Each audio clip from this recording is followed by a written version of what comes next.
Notícias, informações, esporte e muito mais você encontra no novo portal da Rádio Chapecó. Tudo o que você precisa saber sobre Chapecó e região, as notícias do esporte e os jogos da Chapecoense, áudios exclusivos e a nova Rádio Chapecó TV. Novo portal de notícias da Rádio Chapecó. A informação no momento em que ela acontece. Acesse agora www.radiochapecó.com.br. Chapecó Notícias.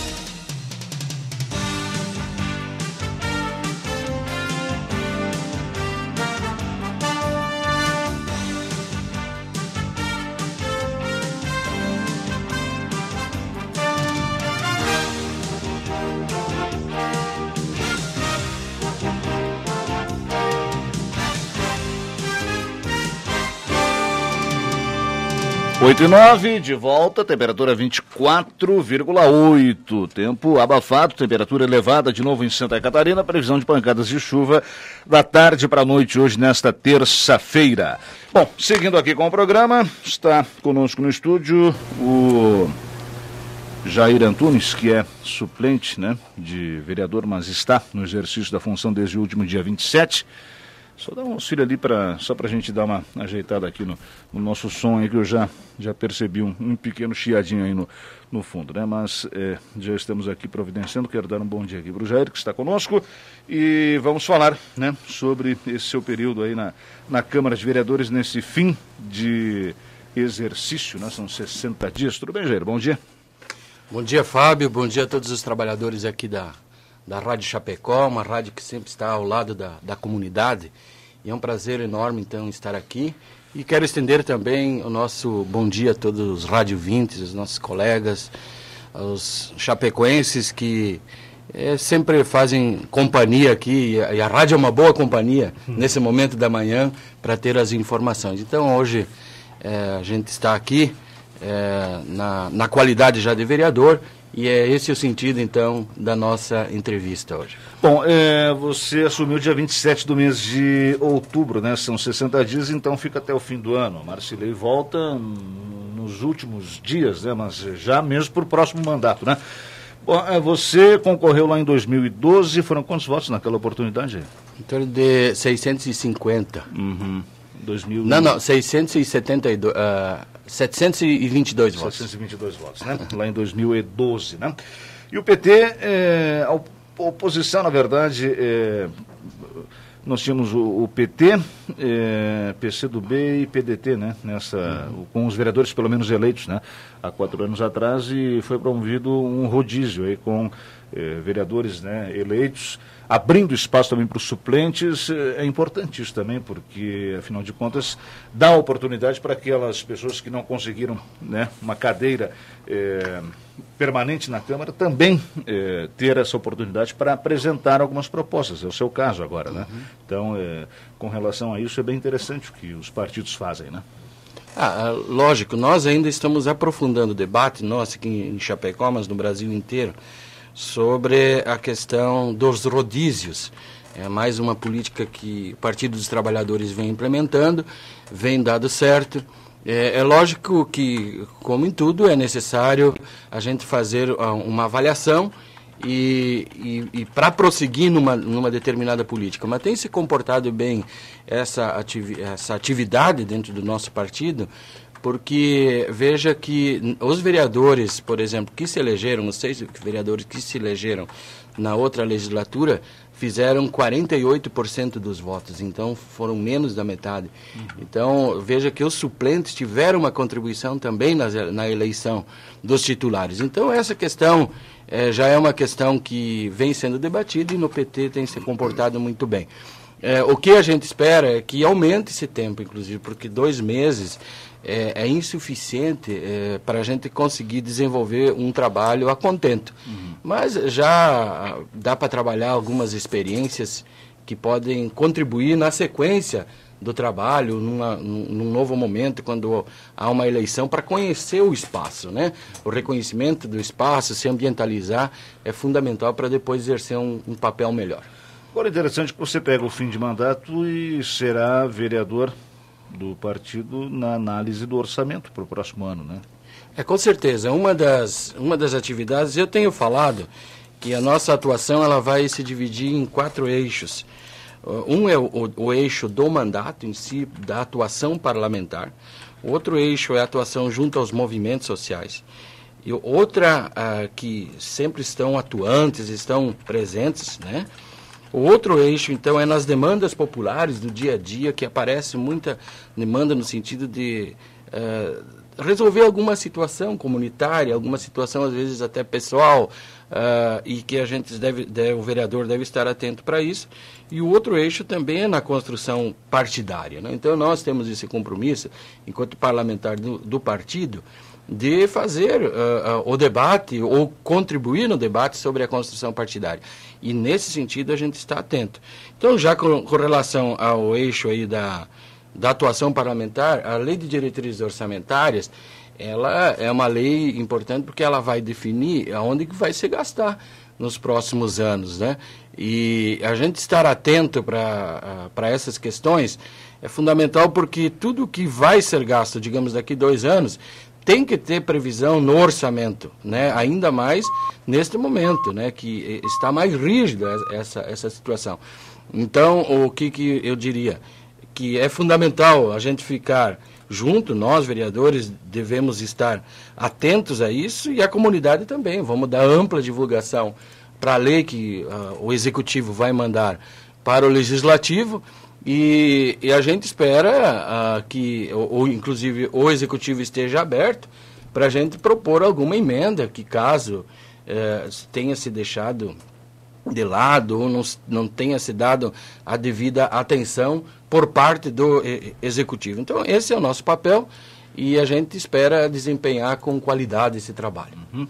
Bom, falando da tua vida pública, você já foi vereador e não em Chapecó, né? Eu fui vereador em 88 pelo Partido dos Trabalhadores na cidade de Coronel Freitas. Uhum. Figuramos entre os primeiros 36 vereadores do PT do estado de Santa Catarina. Então, venho de uma experiência lá também, por conta de uma condição que tinha na Câmara de Vereadores, de número de vereadores, acabei também exercendo a presidência da Câmara de Vereadores e, logo na sequência, a presidência da Lei Orgânica Municipal, da Constituinte Municipal na época, né? Então, isso me deu uma condição de conhecimento, de análise, de interpretação das leis municipais na época, bastante interessante, e coisa que a gente sempre vem atuando e construindo, né, esse debate na sociedade. Você estava buscando aqui a eleição passada, 2012, você fez seus 722 votos, né, pelo Partido dos Trabalhadores. Teve o Braz um pouco acima, daí teve o Nereu, o professor Euclides, mas tivemos aí o Diego, por exemplo, que se elegeu naquela coligação, que entrou com menos de 1.000 votos, né? 995.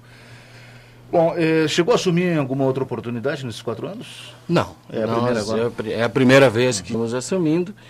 E o que a gente... Eu ainda acho que eu fiquei privilegiado pelo nível do debate.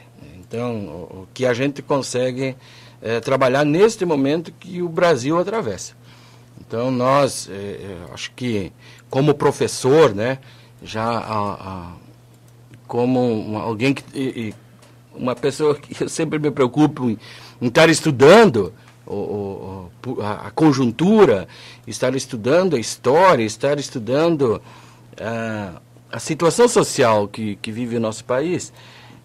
Também é um momento que precisa um pouco desse debate. E ontem mesmo trouxemos o debate sobre essa questão na Câmara de Vereadores, dos efeitos da PEC 55, né, que é a antiga 241. Que é a antiga 241, né? Ainda que diga-se que ela seja inconstitucional, e ela fere as cláusulas pétreas, né? E nesse sentido, mas o que a gente percebe que precisa haver mobilização social no sentido de que se esclareça as pessoas de qual é o significado da aplicação real dessa lei, que inclusive ela tem algumas coisas assim muito loucas, que não sei se as pessoas perceberam que dentro da própria lei lá tem uma cláusula que diz o seguinte: ninguém pode mexer nos próximos 10 anos.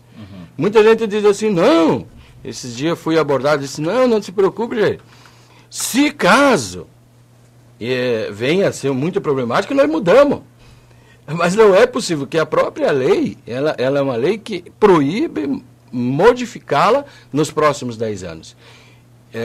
E outra coisa, ainda em 2026 permite uma mudança, mas por iniciativa do presidente em exercício. Então, a gente não sabe o que vai ser pela frente, né? Então, tem algumas questões que eu diria que a sociedade não consegue perceber a realidade que ela nos coloca. Por exemplo, eu vou te dar 2 exemplos que ajudou muito na nossa economia aqui, Fábio. Os subsídios no Pronaf. Os subsídios no Pronaf trouxe uma movimentação econômica, principalmente na nossa região, que os agricultores passaram a modificar a figuração das suas propriedades, que foi fundamental para o desenvolvimento do comércio, para a atividade econômica na nossa região. E a ausência ou diminuição drástica no Pronaf e nos subsídios a esse programa, com certeza nós vamos sentir com profundidade a situação econômica aqui. Outro subsídio que existia, que é fundamental, que eu debato por fazer parte de uma cooperativa de habitação e de construção civil, é a questão da habitação popular. Tirar o subsídio ou diminuir o subsídio nesse setor que movimenta a economia, com certeza nós vamos ter problemas em relação tanto à produção, quanto na indústria, quanto no comércio em nossa região. Então, eu cito só esses 2 exemplos, que é uma redução de gastos, que não é bem uma redução de gastos, porque você, por um lado, reduz gasto, por outro lado, libera pagamento de juros. Então, é uma questão que a gente precisa aprofundar na sociedade, ainda há tempo da gente conversar sobre a questão mesmo da aposentadoria. Eu acho que deveria começar a questão da aposentadoria pelas grandes aposentadorias. Tem aposentadoria de 30 mil, de mais do que isso, inclusive, que é um absurdo. Então, vamos começar por essas questões fundamentais, se há, de fato, essa vontade política de fazer mudanças profundas. No meio político, inclusive, né? No meio político, olha... Principalmente, mas talvez. Pega o estado de Santa Catarina, os governadores, ex-governador, gente que ficou 4, 5 meses de governador aposentado. E pior, aquela aposentadoria, se caso o cara venha a morrer, passa para viúva. Isso é um absurdo. É uma coisa assim que é inadmissível socialmente pensar um país sério que ainda permanece com certas regalias, né? Normalmente as regalias são voltadas às elites econômicas e sociais. Então, dá de certa forma um desânimo quando aparece um debate e se esconde outro. Né? E isso aí, Fábio, fica difícil para a gente muitas vezes fazer um debate salutar sobre essas questões. Agora é preciso fazer alguma coisa, né? Porque a situação no Brasil ela é bem difícil. Né? O problema, Fábio, é que, dada a situação no Brasil, nós, mais à esquerda, ficamos isolados. Nós fomos... aquilo que a gente vinha trazendo, de forma que... veja bem, a gente... nós nem longe de socialismo, que nos acusam, comunismo e tal. O que se fez foi um capitalismo, talvez, mais dentro dos seus moldes reais, onde que todos têm uma oportunidade, como é discursado. O PT esses governos populares que foi feito no Brasil, ele ficou longe de um socialismo, mas ele conseguiu fazer com que camadas sociais imensas que estavam fora da economia viessem para a economia. E eles passaram a consumir. Passaram a consumir comida, em primeiro lugar, e pagar lá o mercado, que daí o cara do supermercado lá nos bairros conseguiu. Inclusive é muito importante isso, porque as pessoas que não têm muita condição, eles não vêm para o centro comprar, eles compram lá no bairro. Isso movimentou lá o mercadinho no bairro, a gente viu uma evolução bastante grande nesse setor, importante para a distribuição, né? Numa cidade. Nós vimos o cara melhorando a sua casa. Nós vimos aqueles programas lá na linha branca, aquelas geladeiras que estavam lá dando choque, né, no pessoal que tinha que cuidar para pegar. O pessoal conseguiu trocar a geladeira. Houve uma política pública voltada para esse setor e isso foi fundamental para o Brasil. E o que querem fazer hoje é o contrário. É retirar essas possibilidades de subsídios, essa condição de desenvolver o setor marginalizado da população. E o nosso pensamento é que passa por aí a melhoria de vida para todos, porque também demonstra que também as pessoas das classes altas ganharam dinheiro nesse momento, porque o fato das pessoas menores economicamente melhorar a sua condição econômica, né?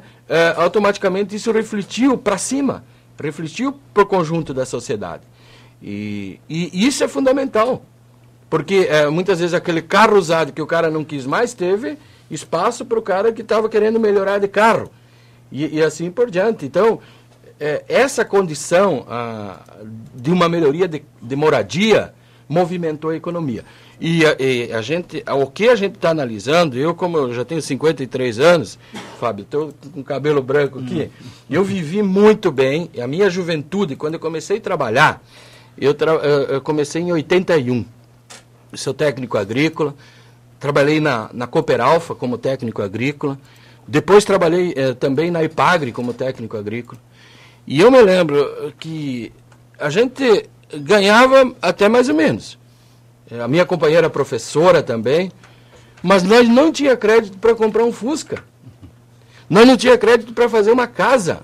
Os dois funcionários públicos, ganhando na faixa de uns 10 a 12 salários mínimos, nós não tinha crédito. E não tinha também condições, porque o salário mínimo valia menos que hoje. Valia em torno de $100. Hoje o salário mínimo, que é uma coisa também que a gente precisa prestar atenção, ele vale perto de $300. E essas questões, por exemplo, que a gente vivenciou lá no passado, de um Estado mais neoliberal, né, porque ele não deixou de ser um Estado ainda neoliberal, mesmo no governo do PT, não deixou totalmente, né? A gente reconhece isso e lutou contra isso, mas não foi possível. As mudanças são graduais. A gente vivia mal. A gente vivia mal. E analisando, né, eu vou falar no alto dos nossos 53 anos, olhando para trás, se a gente não corrigir essa linha que o governo atual, golpista, que está aí, quer imprimir para a população, nós vamos ter problemas econômicos. Já temos problemas políticos. E vão ter problemas econômicos, Fábio. Agora, é claro que, falando de corrupção, e evidentemente que não é só o PT, mas o Lula ainda nas denúncias, né, durante seu governo, soube levar e fechou com uma popularidade muito grande, né? Mas a Dilma, ela não conversa muito, né? Então, também preciso fazer o meia-culpa aí, né? Porque talvez se fosse o Lula e não a Dilma, nesse momento, o PT ainda estaria no governo, né? Eu vejo assim, cada pessoa tem as suas características, o seu jeito de viver, a sua forma de ler o mundo. Como estudante da sociologia, eu sempre digo que cada um vê o mundo da onde ele está. Então, ele não consegue ver e ler o mundo diferente se ele está num determinado lugar cultural, social, econômico, ele tem uma determinada leitura.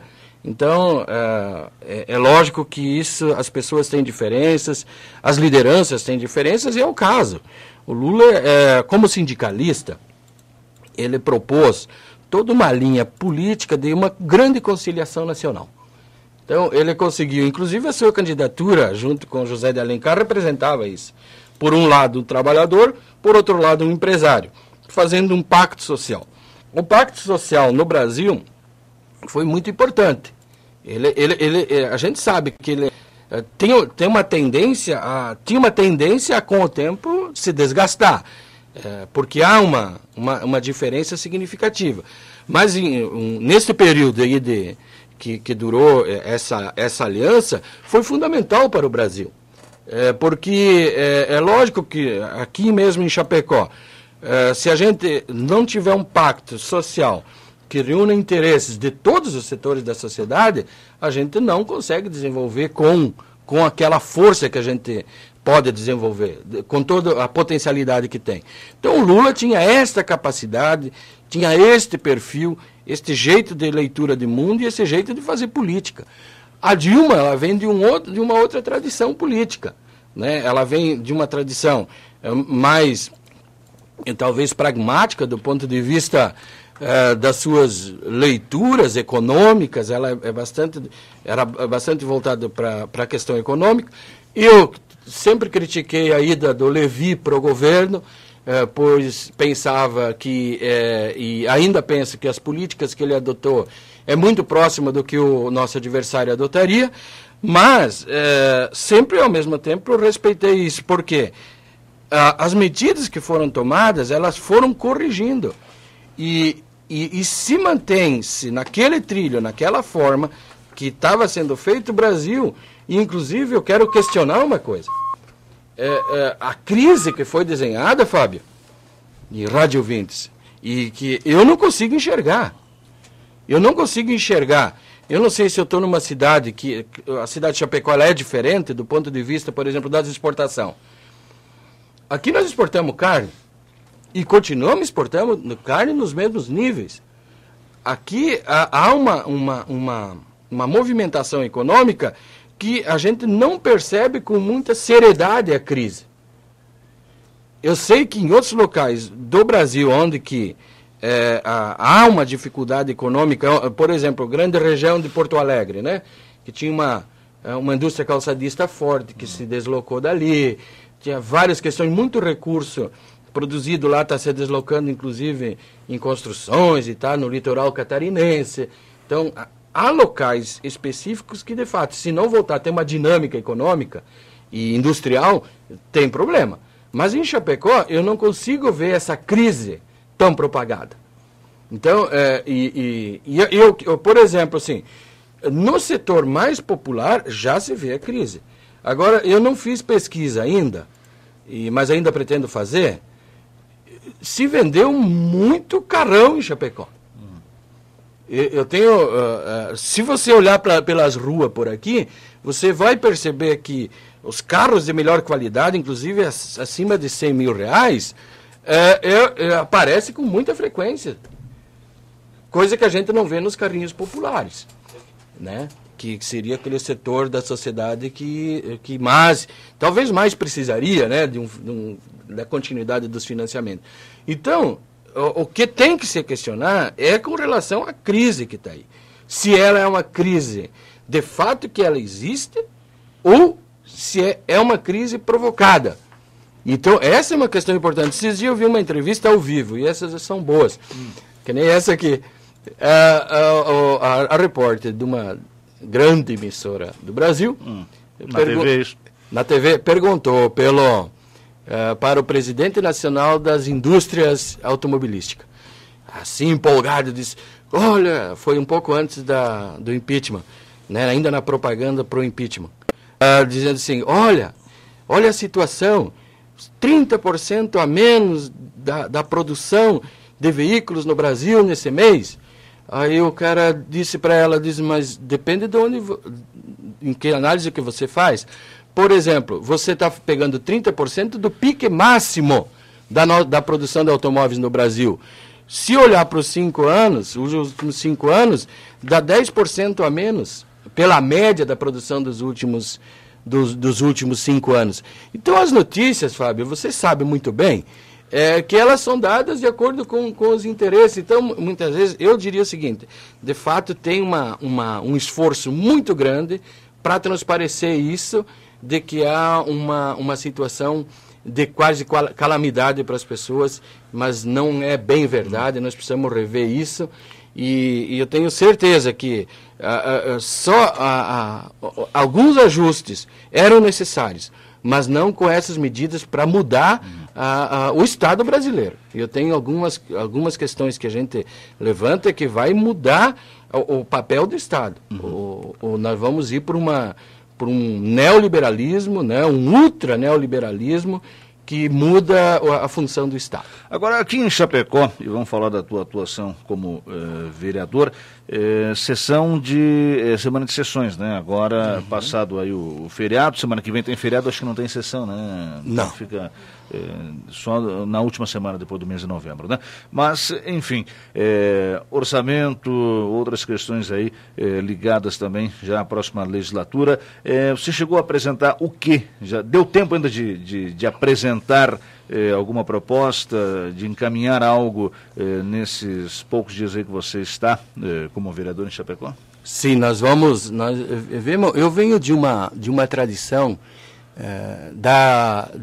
de um setor que está desenvolvendo no Brasil e no mundo que chama economia solidária. A economia solidária são todos os empreendimentos cooperativos, associativos, que envolve um jeito diferente de fazer a gestão, né, que é a autogestão desses empreendimentos, enfim. Nós estamos com uma cooperativa na área de construção civil e habitação em Chapecó, que ela já tem 12 anos e começou com um conjunto de pedreiros e carpinteiros em 2005. Então, uma experiência que já é reconhecida nacionalmente pelo seu alcance, pela sua forma de organização. Então, essa tradição dentro da economia solidária também me fez ajudar na construção de uma política pública, né? E dentro disso nós temos a Unisol Brasil. A Unisol Brasil é a central dos empreendimentos solidários do Brasil.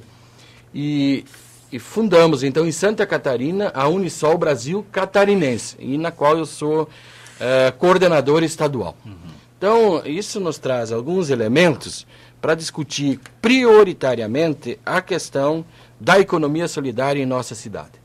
E fazer, sim, construir aí junto ao Executivo, porque eu diria assim que seria um grande debate que a gente deve construir, e estamos trabalhando para isso, para instituir aqui na cidade de Chapecó uma lei de incentivo ao cooperativismo e à economia solidária.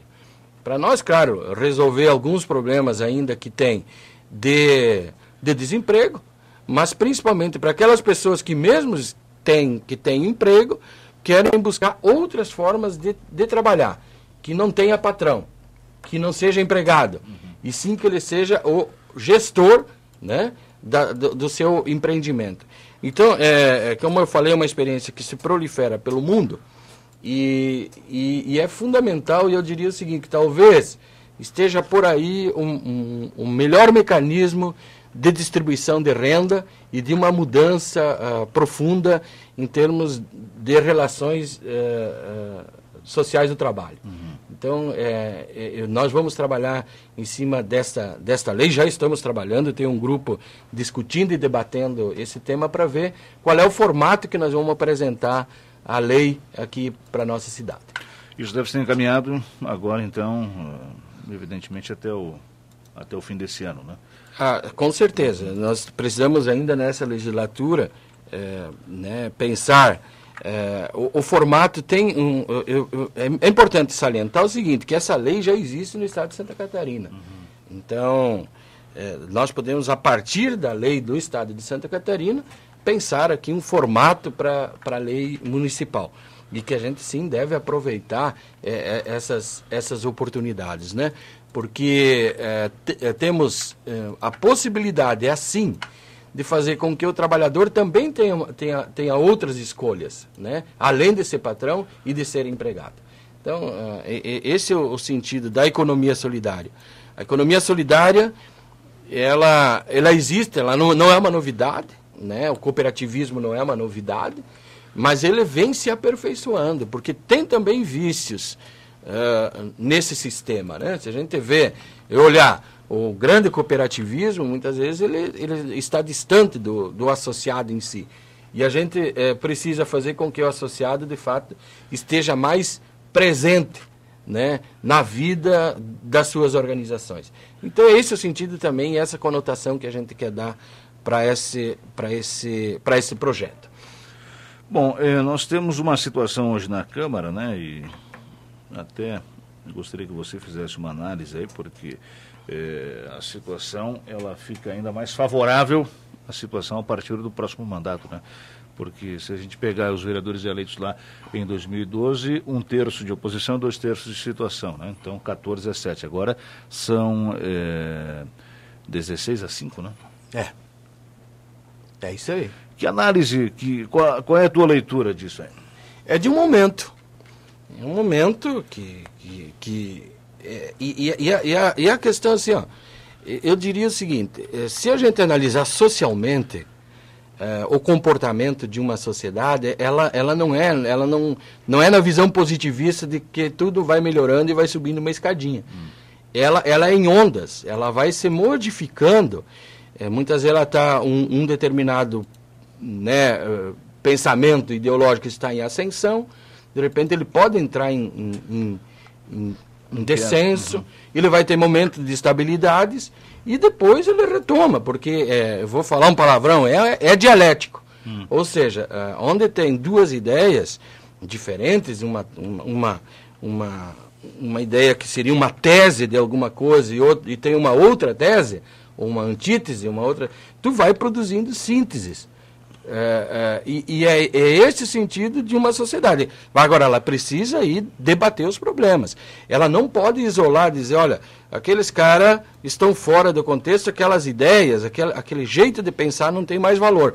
Pelo contrário, se mesmo que se estabeleça na Câmara de Vereadores, se a gente conseguir estabelecer um debate em alto nível, que traga, de fato, as situações relevante para a sociedade, para dentro da Câmara de Vereadores, e o que a gente espera, tu vai, com certeza, promover mudanças.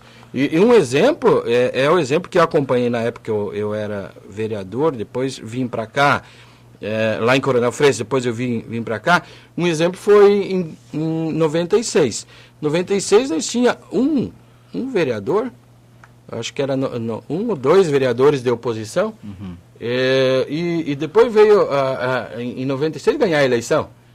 Então não é exatamente só o número de vereadores, é também a condição que se desenvolve e a conjuntura nacional e internacional esteja num determinado momento, que vai determinar alguma coisa nesse sentido eleitoral, se é isso que você se refere. Agora, na tua visão, 21 vereadores é muito ou não para Chapecó?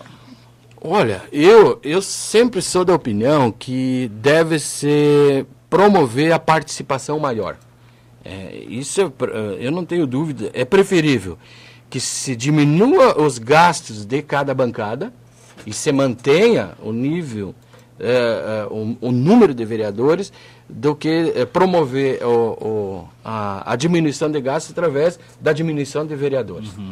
Porque assim mais setores estarão representados. Então essa é a ideia, esse momento é aquilo que está colocado ali, as pessoas, a forma de eleição colocou essas pessoas nos mandatos e vai colocar na próxima legislatura, mas eu diria o seguinte, que quando se amplia o debate, se amplia a possibilidade de acerto. Essa é a ideia. Quando você reduz, inclusive fica mais fácil pro executivo dominar talvez mais um poder que é independente, que é o poder legislativo. Então, quanto mais, eu diria o seguinte, eu preferia que se pagasse metade, 1/3 para os vereadores e nós tivesse 40, para fazer assembleias, verdadeiras assembleias, que visse mais participação, e eu vou tentar promover isso, mesmo que as sessões, elas são rápidas, elas são difíceis, estou pegando a dinâmica dela ainda, mas nós vamos levar público para a Câmara de Vereadores. Nós temos previsão, por exemplo, de debater a questão daquilo que está sendo feito em termos agora dia 20 é Dia Nacional da Consciência Negra, e nós temos núcleos de estudo aqui que estão desenvolvendo aqui junto às universidades e nós temos que levar o conhecimento dos nossos parlamentares a essas atuações. Como que esse setor que, por exemplo, da sociedade, que os negros e caboclos, por que? A pergunta é essa: por que nós somos pobres? Por que nós somos na sociedade? Por que nós estamos à margem? Ou por que a pobreza é preta no Brasil? Uhum. Então, nós precisamos desenvolver esse estudo e precisamos pensar como que nós vamos sair disso. Porque capacidade existe. Os caboclos, os negros, são tão inteligentes quanto os outros. Talvez o meio que a gente esteja, que é promovido para a gente estar, não seja o mais adequado. Mas, em termos de capacidade humana, a gente vê que todo mundo é igual. E é esse o sentido que a gente precisa trazer. Então, nós vamos trazer. A população, dia 21, eu estou fazendo um requerimento já para trazer esses estudos para a Câmara de Vereadores. Dia 20 é um domingo, né? Então seria no dia 20. Dia 20 domingo não tem sessão, então seria no dia 21 na segunda seguinte, né? Então nós estamos promovendo essas questões que são fundamentais para a sociedade. Muito bem. Deixa eu fazer um intervalo aqui, Jair. Estamos conversando com o Jair Antunes e a gente faz mais um bloco na sequência, 8 horas e 44 minutos, 24 graus, 1/10. Jair é suplente, mas fica, né, no cargo por 60 dias, assumiu no dia 27 do mês de outubro e fecha o ano como vereador, então, pelo PT aqui na cidade de Chapecó. A gente faz um intervalo e já volta na sequência com mais um bloco aqui no Chapecó Notícias. Chapecó Notícias. 8 horas e 46, 24 graus, 1/10 a temperatura, é a Rádio Chapecó, esse é o Chapecó Notícias, nesta manhã de terça-feira, estamos no dia 8 do mês de novembro, tempo bom ainda por enquanto aqui em Chapecó, tem virada aí do tempo hoje da tarde para a noite aqui no nosso grande oeste catarinense. O Mauro diz assim, estamos conversando aqui com o Jair Antunes, né, suplente vereador, mas que está no exercício do mandato, fica até o fim do ano. O Mauro sempre participativo aqui, o ponto de vista está no bolso de cada um. Muito obrigado, diz ele aqui. Acho que você falava de economia antes, enfim, né, ele só faz um registro aqui, bem breve, mas fica o registro aí do nosso ouvinte. Com relação à educação, qual é a tua grande preocupação? E aí você fala no contexto nacional? Olha, sim, acho que as duas questões fundamentais, a gente sempre fala num contexto mais amplo, mas também vindo para o local e os efeitos disso no local. Então, ou muitas vezes a gente faz exercício ao contrário, parte do local, né, que talvez pedagogicamente é o mais importante. E pensar o seguinte, as medidas que vêm sendo tomadas junto ao ensino médio, no qual eu sou professor, e professor de Sociologia e Filosofia, de fato mostra que há um distanciamento de quem está promovendo essa lei sobre a realidade que a gente debate nas escolas. Até porque a gente, ao menos na escola que eu trabalho, que foi implantado o ensino médio inovador, nós tínhamos toda uma ação política de interdisciplinaridade, que chama, e transdisciplinaridade, em que a gente faz e desenvolve um trabalho coletivamente em projetos, né, das várias, olhando o todo da sociedade. E se a gente não tem, ao discutir a matemática, ou discutir as linguagens, se a gente não tem elementos sociais, elementos da filosofia, o pensamento filosófico, porque o que é a filosofia? A filosofia não apenas quer fazer as pessoas pensar, mas quer que as pessoas pensem melhor sobre determinados assuntos. E pensem com mais profundidade, olhando para os grandes filósofos, olhando para aquilo. Se a gente analisar, por exemplo, dentro da filosofia, dizem algumas pessoas que depois de Sócrates, principalmente depois de Platão e Aristóteles, antecipados pelo Sócrates, nada se disse diferente no mundo até hoje, em termos de justiça, em termos de democracia, em termos de política. Agora, é preciso que, muitas vezes o pessoal acha que está inventando a roda, é preciso que a gente analise profundamente o que esses filósofos falaram lá no passado, 500 anos antes de Cristo. E dentro de uma sociedade em que viveu-se, de certa forma, um debate mais amplo e dando condições para os diferentes também poder debater. Entre os quais lá tinha um cara que daí, então, se fosse em tempos de hoje, era o Heráclito. Eu estou falando um pouco da filosofia para a gente ter noção da importância disso também, que dizia o seguinte: não, mas eu não concordo muito com vocês, porque eu acho, inclusive, não do ponto de vista idealista do Platão, mas do ponto de vista de que as coisas vão mudando. E ele deu o exemplo lá do rio, né? O Heráclito diz que ninguém se banha no mesmo rio e na mesma água. Ou seja, há sempre uma possibilidade de mudança. E assim que ele fazia a leitura de mundo. Eu tenho também essa leitura, eu concordo com o Heráclito. Eu também tenho essa leitura de mundo. Que as coisas vão se modificando, que as coisas são dialéticas, são históricas, e que se houver um debate salutar dentro da sociedade, se não tiver estado de exceção, como é um caso que o Brasil está passando nesse momento hoje, e a gente consiga debater as razões de cada um, os pontos de vista de cada um, nós vamos modificando, sim. E querer arrancar de dentro das escolas esse debate político de um alto nível, é no mínimo uma irresponsabilidade de quem não conhece a educação como deveria conhecer e está legislando sobre ela. Você fala da escola sem partido?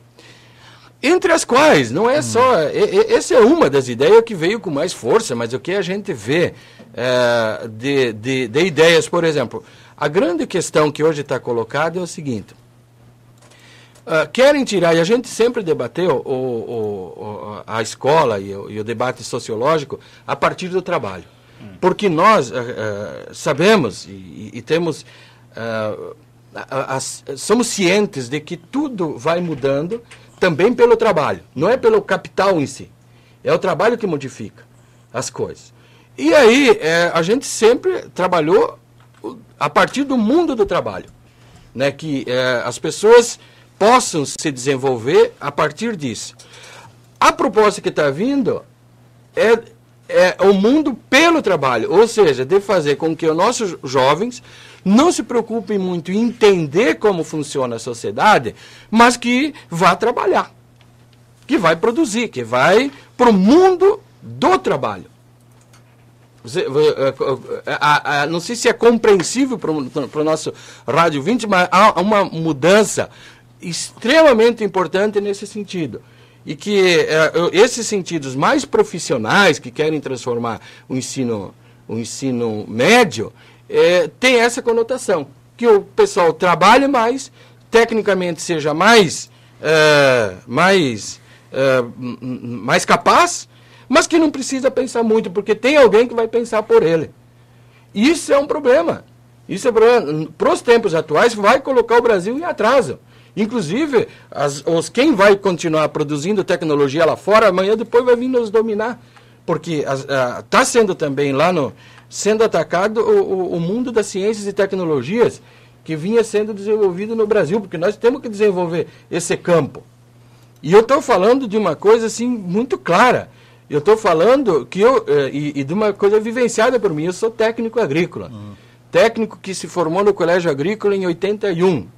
Lá quando eu entrei no Colégio Agrícola, eu me lembro que a gente discutia, na época, a implementação dos venenos, a implementação e a gente chamava, demos um nome lá, o defensivo agrícola, a implementação de novas tecnologias que vinham através da Revolução Verde. E nós éramos treinados para isso.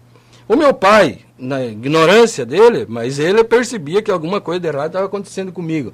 Inclusive ele dizia de vez em quando para mim, depois que eu fui entender: meu filho querido, cada vez que tu vem do colégio, tu está ficando mais burro. Então, e claro, era o ponto de vista dele, porque ele, como trabalhador, já pai de 5 filhos, e vendo a determinada situação que a gente estava colocado, ele tinha razão na sua preocupação, em que nós estávamos trabalhando contra nós mesmos. o que querem trazer é de volta este modelo dos técnicos. Eu, felizmente, Fábio, assim, sem querer fazer exaltação, mas quando eu continuei os estudos, com 35 anos, eu fui fazer faculdade, depois fiz pós-graduação, e na semana passada eu terminei meu mestrado em educação. E vou dizer uma coisa, se eu tivesse ficado como naquilo ali, não estou menosprezando a minha profissão primeiro, que eu adoro, que é o técnico agrícola. Mas como técnico agrícola, o meu alcance intelectual, o meu alcance não que eu não tivesse capacidade de fazer, mas eu não tinha oportunidade.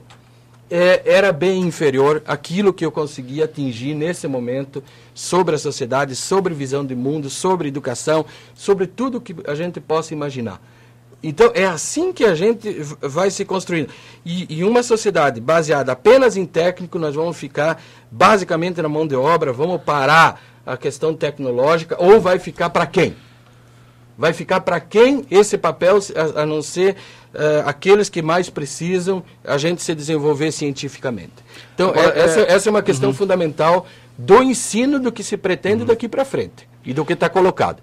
A gente está em cima da hora, mas para você o que é mais importante? A base do ensino, lá quando ainda a pessoa é criança? Ou é importante o governo investir mais na educação superior? Quando a gente fala em educação, é um tema tão complexo, Fábio. Por exemplo, assim, hoje tem várias teorias do conhecimento. Várias teorias que a gente deve privilegiar todas e deveria discutir todas. Por exemplo, eu vou te citar, tem o construtivismo do Piaget, que está presente nas nossas escolas, que tem uma visão importante, porém, ela não é suficiente para pensar o desenvolvimento humano. Por exemplo, eu já prefiro, por exemplo, a histórico-cultural do Vygotsky, que é outro autor importante, e que ele traz elementos, por exemplo, sobre o meio, para ver um desenvolvimento humano mais completo. E ele trabalha desde a questão das crianças, né, até a educação mais do jovem e dos adultos, porque a gente não para de se educar. Também a gente tem que ter essa clareza, que a educação não é uma coisa que se dá só na escola. A educação, ela não é para, ela se dá só para criança, para juventude. Nós estamos num processo de educação, se a gente quer, a vida inteira. Então, a gente precisaria discutir com muito mais profundidade as teorias do conhecimento que estão colocadas aí, para daí a gente poder ter um debate mais profundo sobre o tema. Não dá, por exemplo, eu não entendo absolutamente nada sobre uma teoria espacial, por exemplo. Eu não vou querer discutir e não vou poder discutir algumas coisas que se referem a um tema que eu desconheço.